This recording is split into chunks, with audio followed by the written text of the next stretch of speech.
Good afternoon, welcome to VANIK-IAS. We will discuss current affairs for 10th May.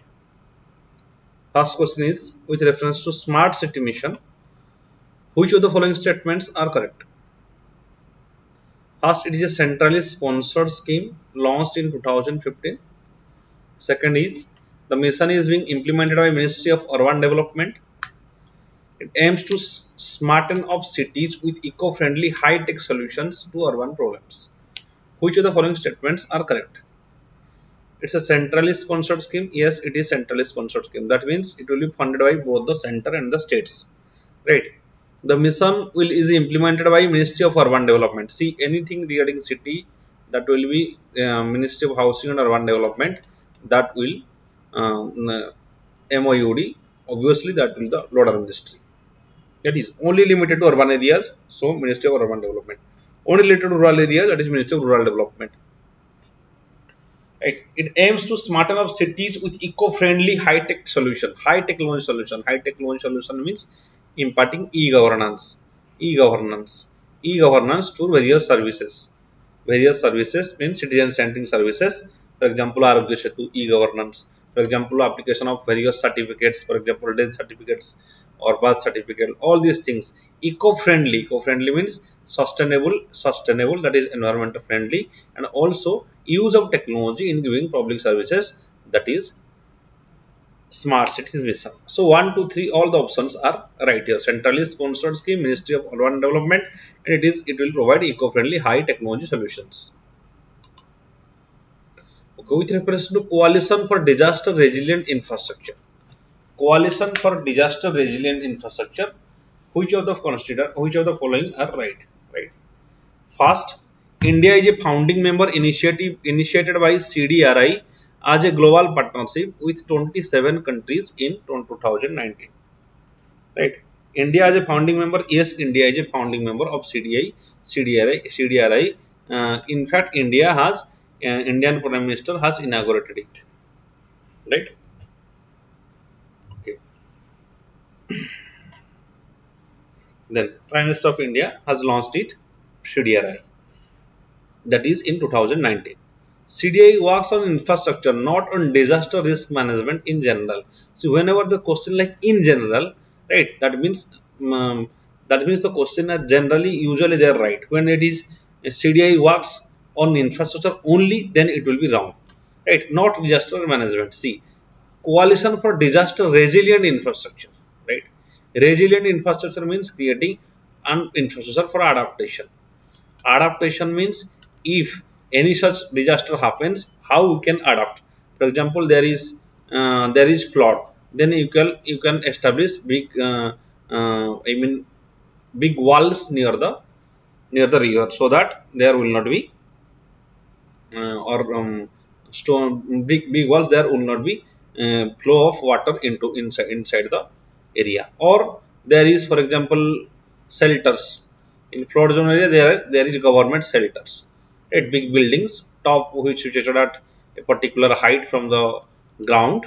Such type of they are disaster resilient infrastructure. Or creating, for example, electricity lines, there should be some electric poles which are disaster resilient.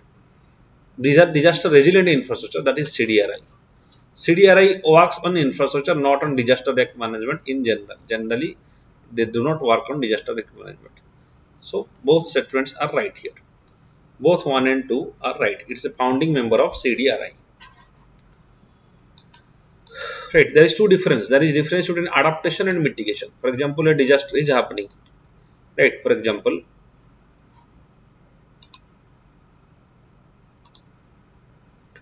a disaster is happening.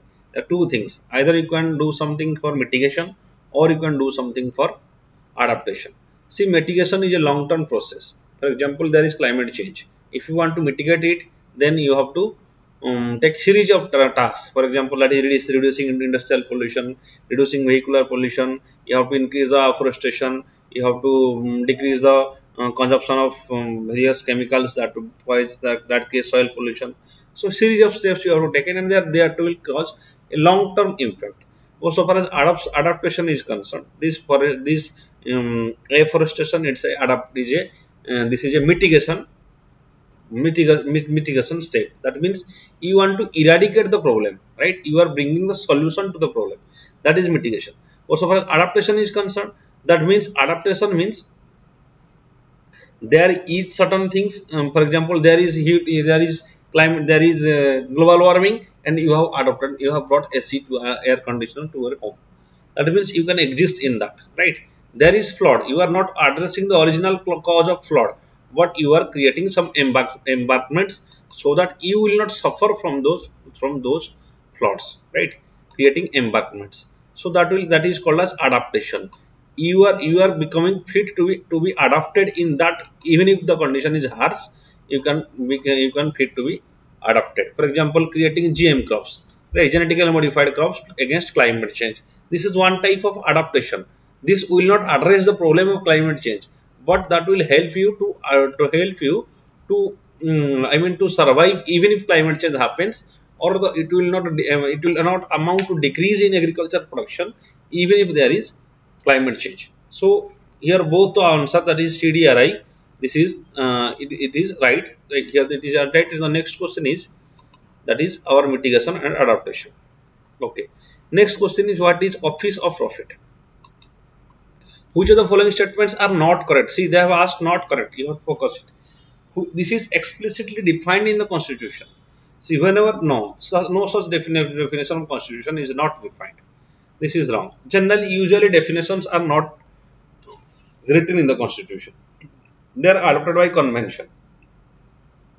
For example, what is aid and advice of president? That is not given any particular definition. Who is a minority? That there is no particular definition of minority, right? So there is not right. So especially there is no explicitly different definition of anything in general in Constitution. So first statement is wrong. Right? It has been explicitly defined. Observe this sentence. This is clearly defined. Right? That means saying something, I mean, extreme things. Right? It's clear, completely clear. Right? So always when you see some polarized statements, they are wrong. Usually they are wrong. There should be, to certain extent, if there is somewhere it is indirectly it is mentioned, then we can say it is right. So what is office of profit? Especially when you are a MLA and MP, still you are holding another office. For example, your office, you are, for example, you are a MLA, still you are holding another post in government. That is office of profit. Another post in government, right? Which was earlier to be not according to the law of the Constitution. Then that is office of profit. Two offices simultaneously. That is office of profit. Or you cannot hold a government job, for example, or you cannot simultaneously you can become MP of two houses. That will be a case of office of profit. There is a case also. One type of ministry charge was given in, for example, there is a case in Delhi. Right? What happened in Delhi? Ministry charges of certain ministry, some power was given to some MLH, and that counted as office of profit.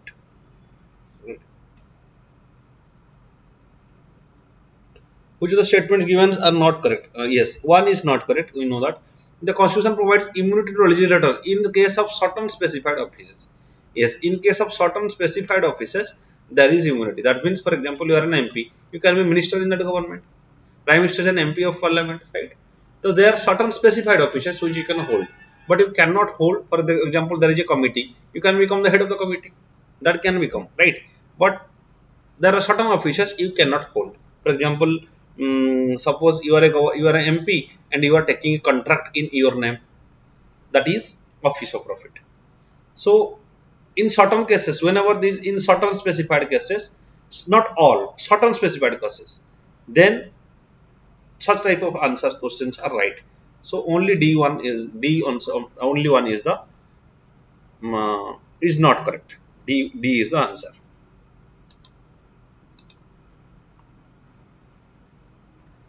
Then, with reference to front package labeling (FOPL) system, consider the following statements. It guides customers to make informed and healthy choices.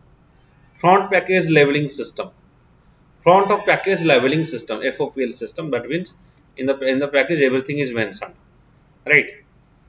Then guides the customer to make informed or healthy choices. Next, FOPL system rates packaged food from half a star to 5 stars. System rates packaged food. Yes, it's rates packaged from half stars to 5 stars. Rating is done on the basis of salt, sugar, and fat content. Yes. So all the three concerns are right regarding front package labeling system. On the basis of what you will know the constituent of each eating material. Right. There is the mention of salt, sugar, and fat content, and there is also rating procedure. So D is the answer. FOPL. Next, Sparse Portal is recently seen in the news. It is to which of the following? Sparse Portal recently in news. Which of the following is about Sparse Portal? It has see this was implemented by Ministry of Defense, right? Defense Ministry has implemented it. Defense Ministry, right? Defense Ministry has implemented a Sparse system, that is System for Pension Administration Daksha. System for Pension Administration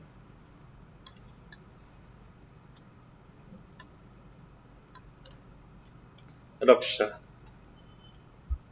Right, System for Pension Administration Daksha.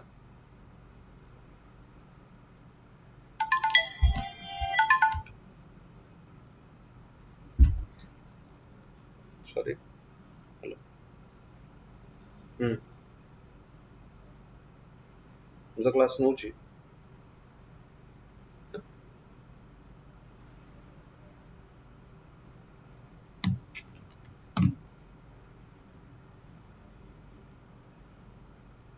Right.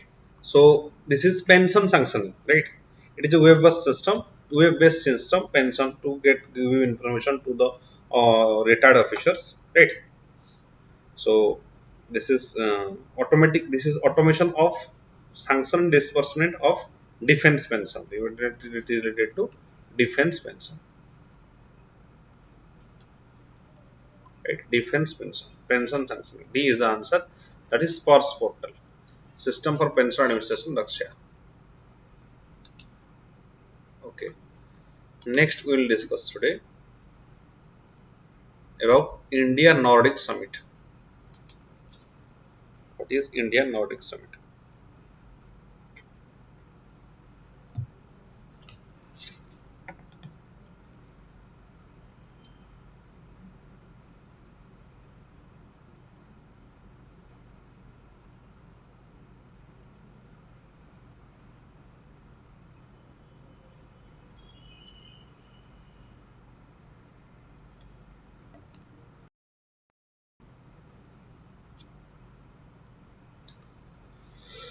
The Indian Prime Minister participated in the second India Nordic Summit along with Prime Ministers of Denmark,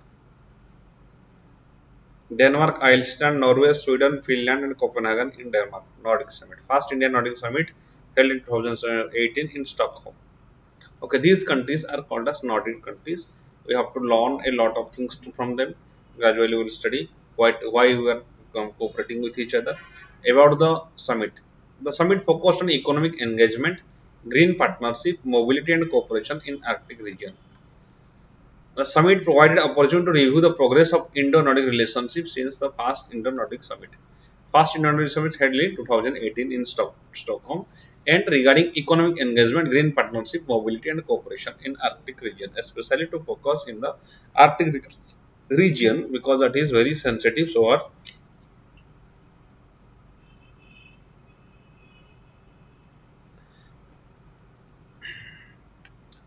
because Arctic region is very crucial so far as and climate change is concerned, right? So protecting the Arctic region is very crucial for our environment. That's why we must focus or we must develop our relationship with the Nordic countries, right? And obviously if you are engaging with any other country, there is economic engagement, there is green partnership, because we have to work in two dimensions. One is our security, second is environment, third is usually second is environment, and third is your economic, right? Some countries are small countries, they cannot provide us security, especially the small countries, but they can help in, we can develop our trade with them, and also they can cooperate so far as green technology is concerned.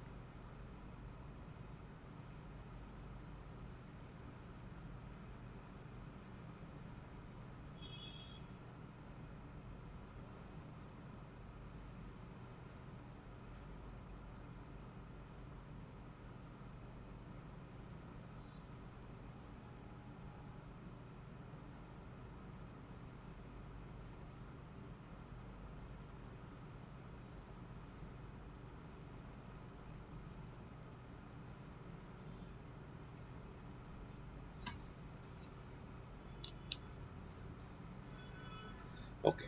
What are the core areas of cooperation? Discussions were held in multilateral cooperation in post-pandemic economic recovery.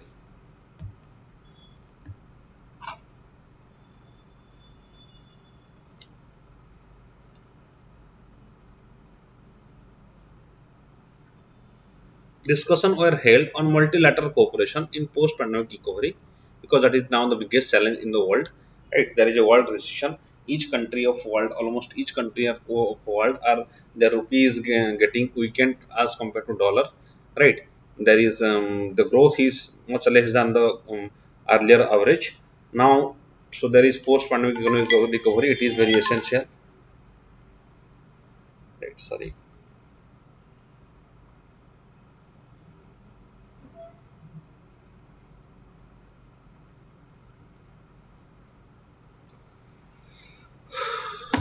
Climate change, sustainable development, innovation, digitalization, and green and clean growth.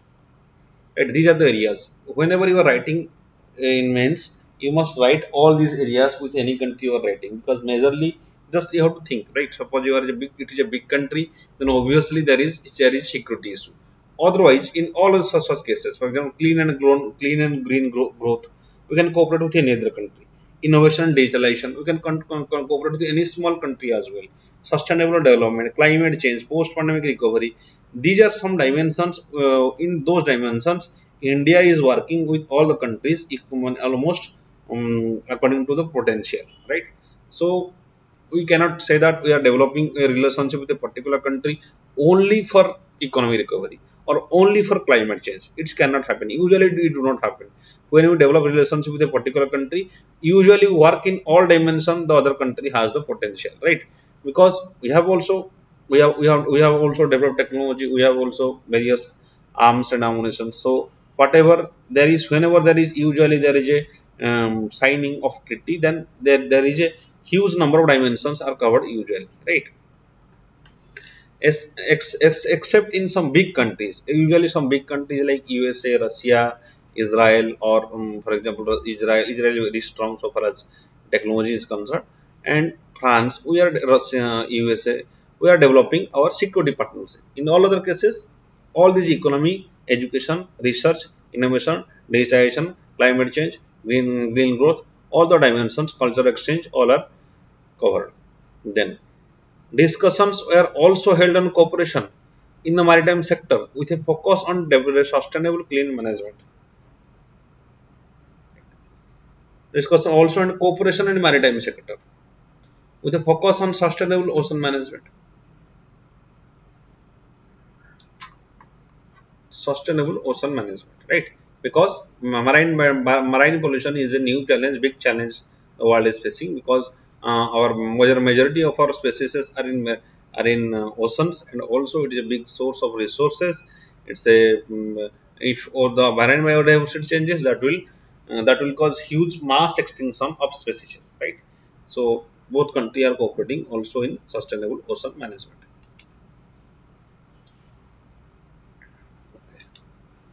Let's see some individual countries. For example, with Finland, discussion on focus on expand cooperation in the fields of news and emerging technologies like artificial intelligence,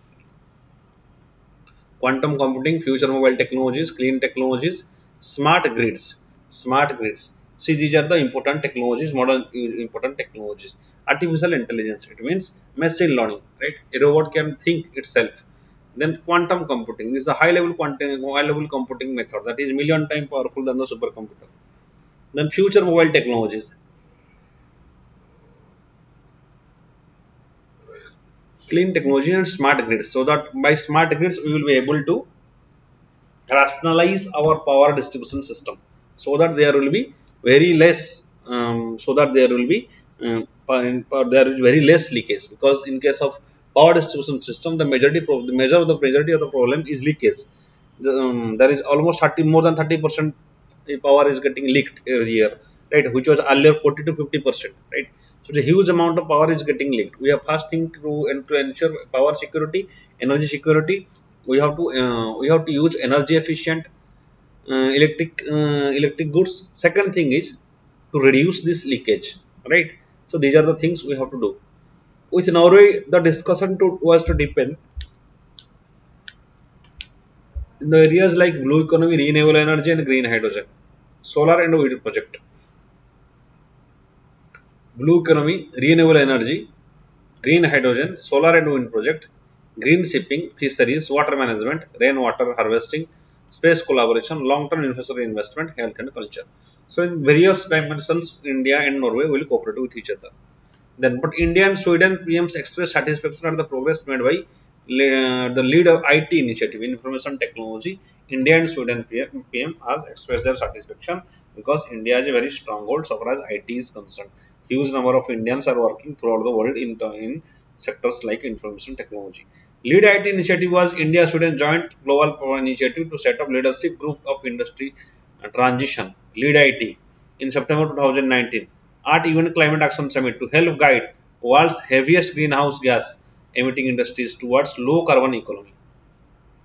Its membership has now grown 35 to 35 with 16 countries and 19 companies. Right. So, what is the objective of this leadership group on industry transition? That is objective is to control the heaviest greenhouse gases emitting towards low carbon economy, right? To reduce the carbon emission, we have to focus on that is industry transition means bringing from high intensive carbon emitted machines to low intensity carbon emission. Then, with Iceland leaders discussing the ways to further strengthen economic cooperation, especially post-pandemic economic recovery. Then, especially in the sectors like geothermal energy, India has a potential of geothermal energy in the northern side, especially in the Leh and Ladakh. There is geothermal energy, blue economy, that is marine economy, Arctic region, that is very important for climate change, renewable energy. India is developing around 450 gigawatt of renewable energy by 2030. Right, India has achieved its Paris climate deal, fisheries, food processing, education, including digital universities and cultural exchanges. That is to develop people-to-people contact, or that is to develop strong people-to-people contact. Right, that will help the developing soft power of India. So, in all these dimensions, India is cooperating with all the Nordic countries.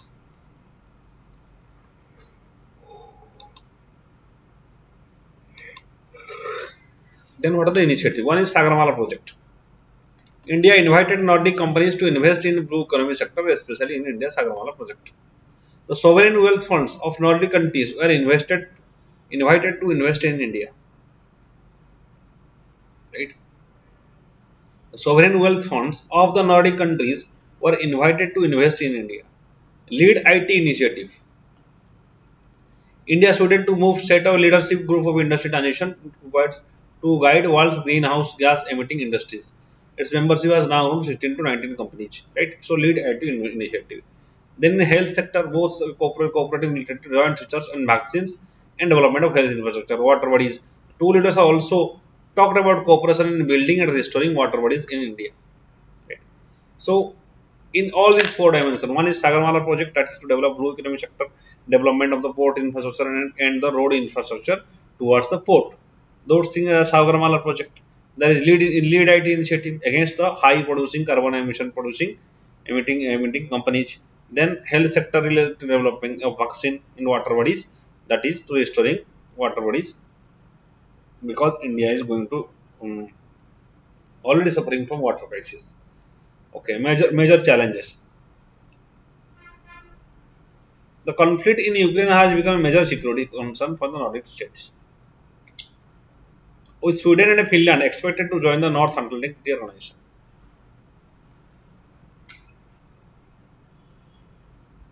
The conflict in Ukraine has become a major security challenge for Nordic states, with Sweden and Finland expected to join NATO. Right? If these countries join NATO, then obviously the animosity with Russia will develop. So that will be further tensions, because similar things are because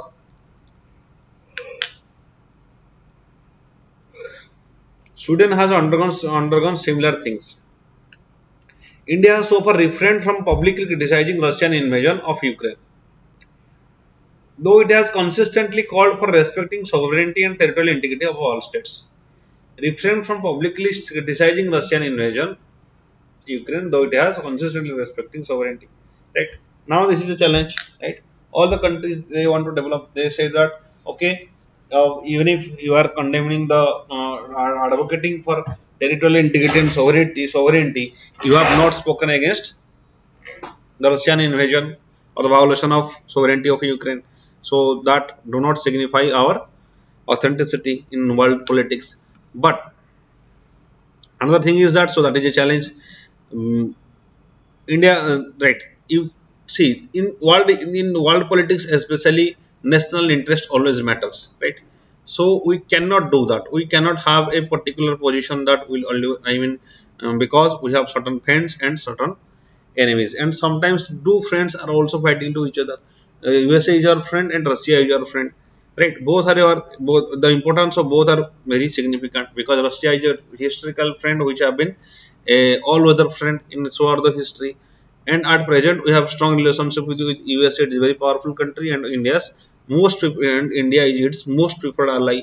That's why you cannot work against any other. We have to understand the geopolitical limitation, the geostrategic limitation, the structure of international politics, that we have to think about our national interest whenever we are engaging in an international platform.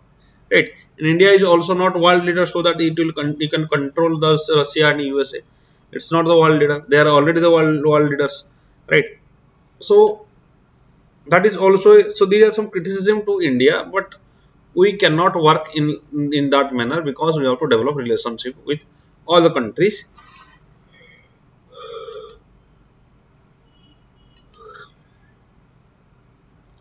Significance of the relationship. India's Arctic policy.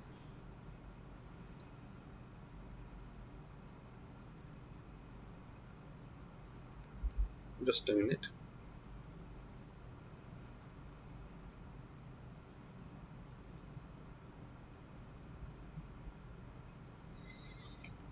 India's Arctic policy provides good framework for expansion of India-Nordic cooperation in the Arctic region. In the Indian Arctic policy, what it provides framework for expansion of Indian cooperation in the Arctic region. United Nations Security Council. The Nordic countries reiterated their support for India's permanent membership of reformed and expanded United Nations Security Council. Right?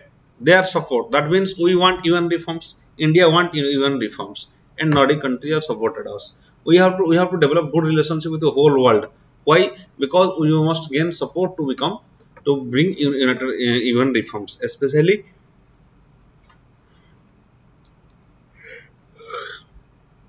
in the UNSC and UNGA, United Nations Security Council and United Nations General Assembly. Right? Then India agreed to work together with fight and address the climate change to protect the natural environment. Right? Nordic countries are very serious regarding the climate change of the Arctic region, and India want to cooperate that. India has already established the good relationship with the Nordic countries in various dimensions. They rated their commitment to ambitious cooperation on renewable energy diversification and smart grids and energy efficiency. So they have rated their commitment, cooperation regarding renewable energy. The blue economy can deliver economic growth, new jobs, improved nutrition, and increased food security. A strong partnership between India and Nordic countries can help promote innovation, economic growth, climate-friendly solution, mutual beneficial trade and investments. India's trade with Nordic countries stand at over $5 billion and a cumulative FDI over $3 billion. So the trade is over $5 billion and $3 billion FDI. So economically also they are significant. Although number is small as compared to USA, still that is significant. We must diversify our relationship. So economic relationship. Both sides are looking forward into reforms in the United Nations, including the Security Council and the World Trade Organization, which is especially dominated by the US bureaucrats. Right. So reforms in this global institution is very essential. Right. That will ensure justice to the developing economies, as well as strengthening collaboration on global health issues like your COVID pandemic and a pandemic preparedness. Right, all the countries joined with one another and work with respective expertise. Right, for example, India's expertise in vaccine. Many countries do not have the vaccine. Many poorer countries do not have the vaccine. Right, India's expertise regarding vaccine. Suppose another has expertise regarding treatment, for example diagnosis, because they are developed countries, they can cooperate regarding diagnosis. We can cooperate them regarding vaccine. So there may be win-win situation if both cooperate with each other.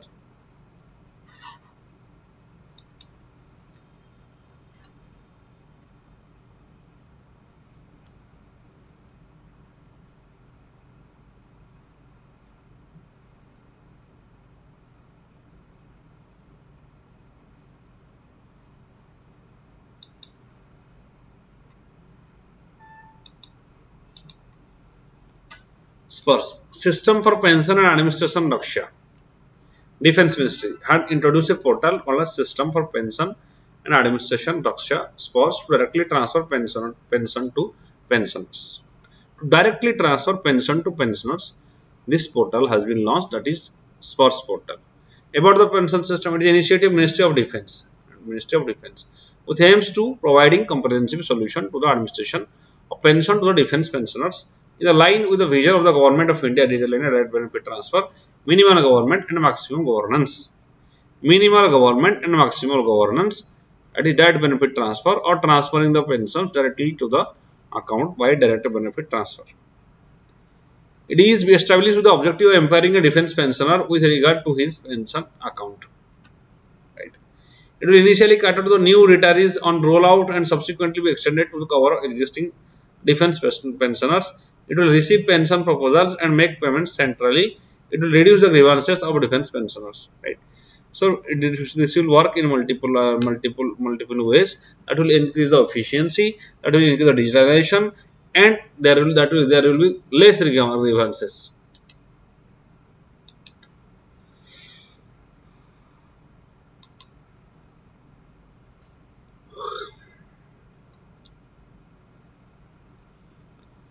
The need for Sparse has been felt to obviate and address current challenges in the pension sanctioning and disbursement process, such as decentralized solution existing in silos, manual intervention in processing, lack of centralized information for addressing pensioners' queries. Right. The need for Sparse has been felt to obviate and address current challenges in the pension sanctioning and disbursement processes. So, there is decentralized solution. Manual intervention in processing. Whenever there is manual intervention, there will be delay, there will be mistakes, there will be errors, there will be human errors, right?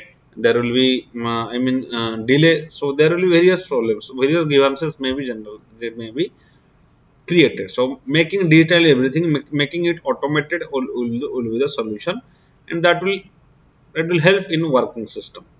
Lack of centralized information for addressing the pensioner queries, right? There is no centralized information.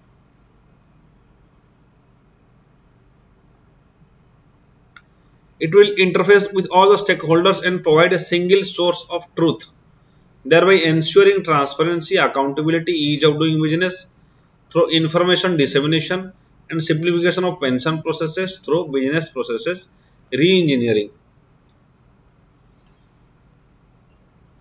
It provides the option to pensioner to use enabled services for quicker processing of his requests and signing of declaration, making his experience a truly paperless and hassle-free one.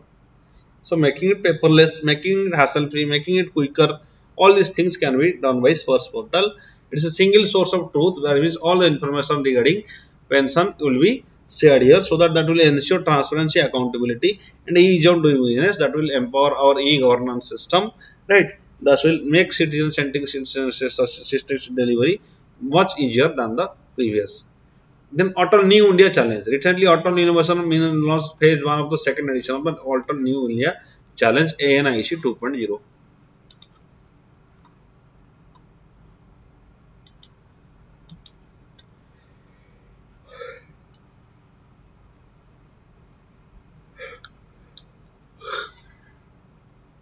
The flagship program of Auto Innovation Mission Niti Aayog.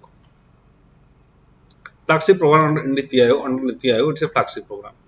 It solicits innovation from startups, MSMEs in prototype stage, and after competitive process of selection supports them through the commercialization stage over a course of 10 to 12 months with funding up to 1 crore associated support from the autonomous innovation system, right?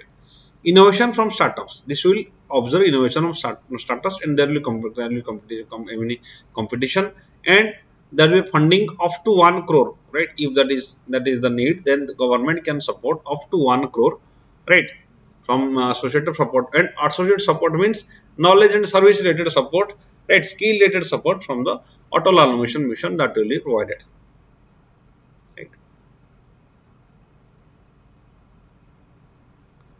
So they have to commercialize their startups, right? Commercialize their startups within 12 to 18 months. Help create products from existing technologies that solve problems of national importance and societal relevance. That is productization. Solve problems for national importance and societal relevance. For example, in health sector, right? Suppose there is health sector, you are producing a particular medicine or particular machine that will help regarding cancer. Then that is very social importance, right? Societal relevance, whatever relevant in the society. If you are doing like anything like that, then that must be awarded or supported by the government.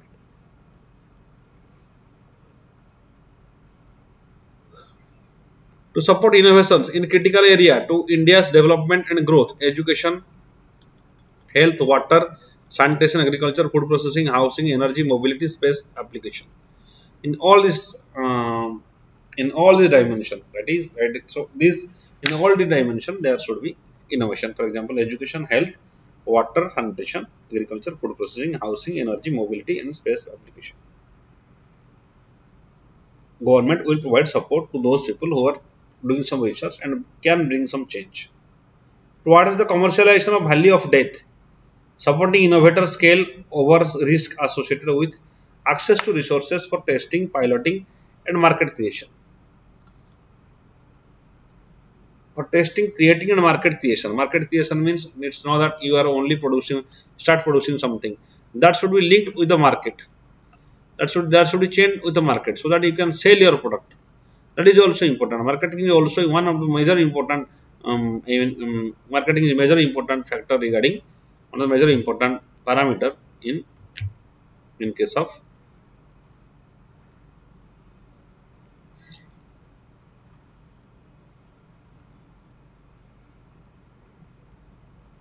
we are starting a business. If you are starting a business, you are producing something, then there should be market linkages so that you can sell your product. When you sell your product, you will get profit, and again that will be utilized in your infrastructure development. Then fast smart cities.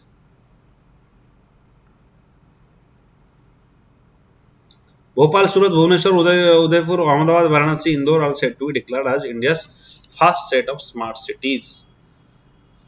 Bhopal, Surat, Bhubaneswar, Udaipur, Ahmedabad, Varanasi, and Indore. These will be declared as India's first smart cities. About smart city mission, it was central 2015. It is cover 100 cities implemented by Ministry of Urban Development and all of the union territory governments. 107 have taken lead. The most projects completed. Bhopal has completed 92%, Bhubaneswar 76%, Udaipur 78%, Surat 82%, Ahmedabad 70%. Varanasi and Ahmedabad 70% was completed. It aims to smarten the city, eco-friendly, high-tech solution for urban problems. The mission ends in 2023. To promote cities and provide core infrastructure and give a decent quality of life to the citizens, a clean and sustainable environment and application of smart solutions. Make cities livable, inclusive and sustainable, area-based development. Create employment opportunities. And creating employment opportunities. So these are the objective of smart city mission, that is providing e-commerce, providing e-governance services to various citizens in various dimensions.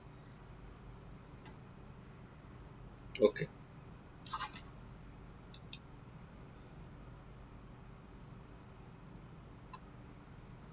Then India must harness blockchain through progressive regulation and ensure this tool plays an important role in transforming economy and improve standards of living in the country. Question regarding blockchain, right? How it is important, how it can help in our standard of living in the country, how it can cause to our progress, that is blockchain technology. It's an emerging technology.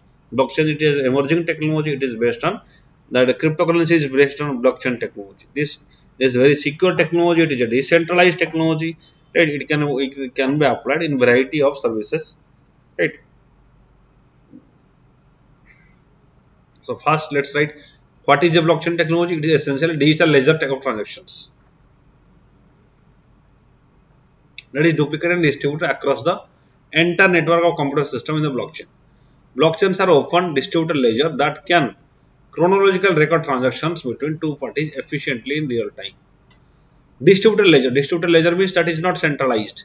It is distributed. That means there is no centralized authority of these blockchain technology. It is distributed anywhere. You can get engaged with in that chain. That's why it is called as blockchain.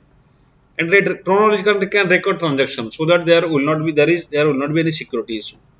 Blockchain technology generally has key characteristics of decentralization. Decentralization means there is no central authority. Like for example, for in case of our rupees, there is RBI. Similarly, there is no central authority of blockchain technology. Persistence and anonymity. Anonymity means nobody will know. That is the problem of blockchain technology also. It is highly secure and nobody will know about the others.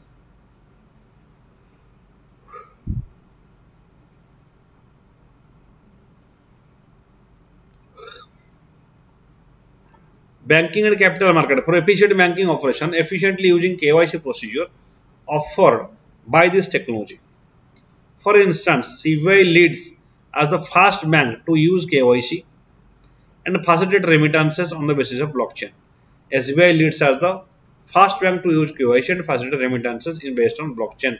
So that will be very efficient, right? In case of remittances, the transaction charges are very few, and also that can transact a huge amount of money at a very small time, right? Very small time. So that the SBI is using blockchain technology. Is going to use blockchain technology for remittances, and cross-border remittances can be made faster and less costly by blockchain technology.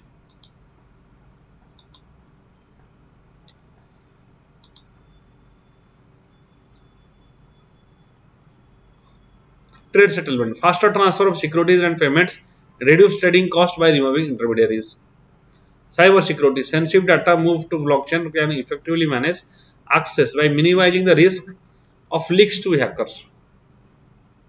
By minimizing the risk of leaks to the hackers. That means hackers cannot hack any system that is made up of blockchain technology.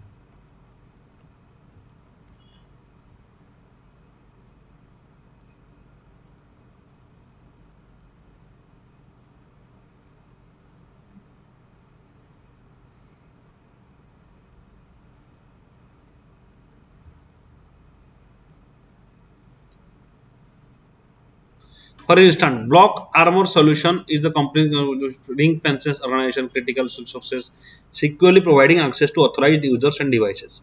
Just remember that this blockchain technology is of high security, right? It cannot be breached. If if there is any hack in the any part of the chain, then the whole chain will not work because one is linked to the another. If one is hacked, then other is also hacked. Then next will be also hacked. So that is how blockchain technology that can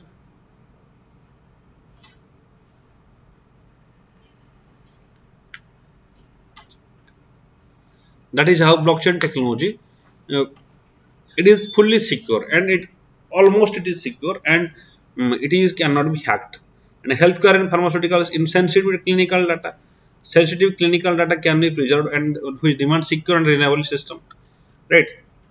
But for example, somebody want to donate the eyes or organs, those things cannot be leaked to the public, otherwise there will be harm there can be harm to their health.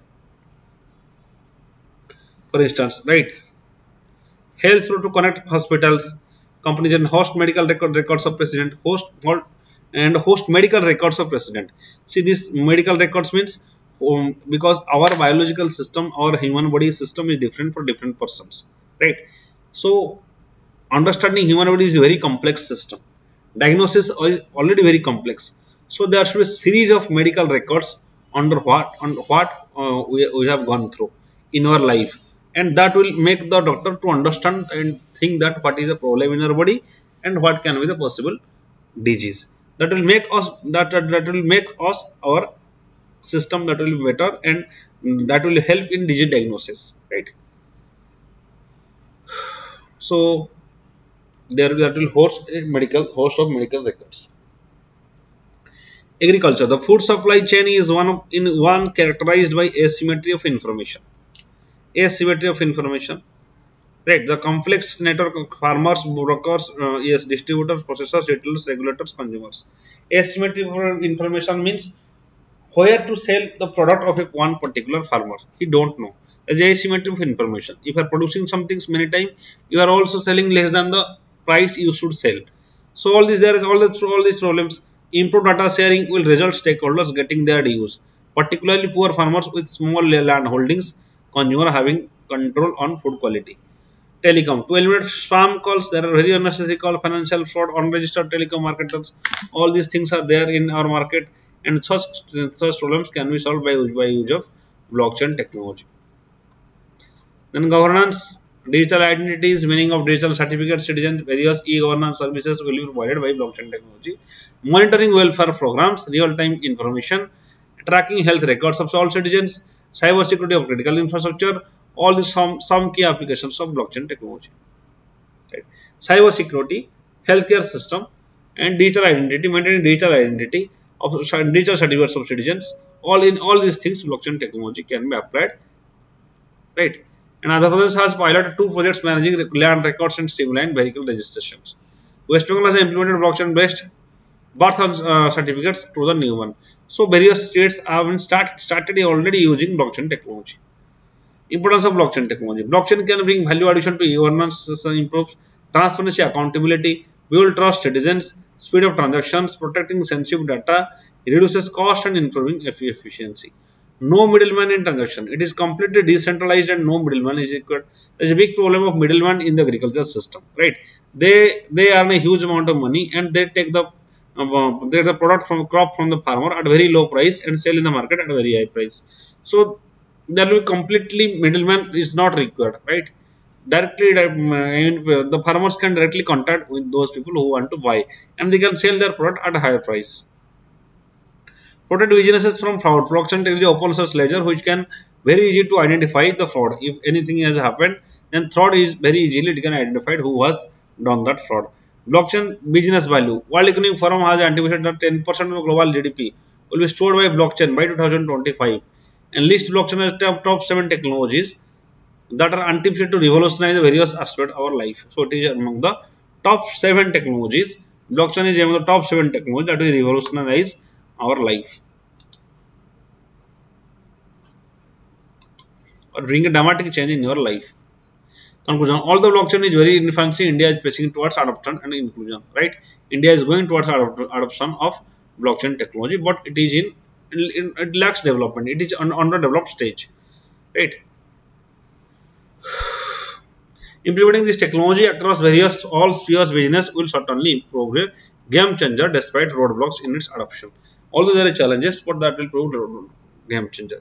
Ministry of Electronics and Information Technology has supported a multi-institutional project, Distributed Center Excellence in Blockchain Technology, CDSC, CDSC, IDRBT, DJTI as executive agencies. Objective in this initiative are evolving an ecosystem around R&D organization, government departments, academia to foster blockchain technology. So all the stakeholders, government, private sectors, everybody must come together and bring this blockchain technology to use, so that gradually we can improve and you can use it and bring our bring growth to our economy. Design, development and pilot deployment of prototype blockchain based applications in the domain of governance, banking, finance, cyber security, and conduct research to address the issues and challenges blockchain technology identified application domains, right? So that's why research and development to reduce the challenges that is in the front, and that what we applied in case of banking, governance and finance and cyber security.